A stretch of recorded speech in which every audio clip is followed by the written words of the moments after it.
If your Binance verification failed, don't worry. There are several steps you can take to resolve the issue quickly.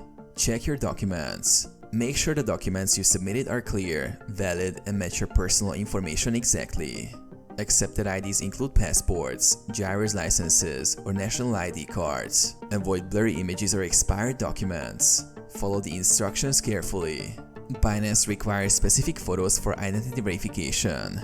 A clear photo of your ID, a selfie or live photo of you holding the ID, sometimes a video selfie to confirm your identity. Make sure you follow these steps exactly.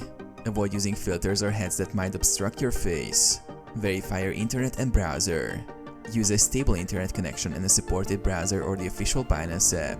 Sometimes, outdated browsers cause upload errors. Clear cache and retry. Clear your browser cache or reinstall the Binance app and try submitting your documents again. Contact Binance support. If verification still fails, reach out to Binance support via the app or website. Provide details on any error messages. They can guide you through the process or escalate your case. Wait for processing. Verification can take time. After resubmitting, wait 24 to 72 hours for the review.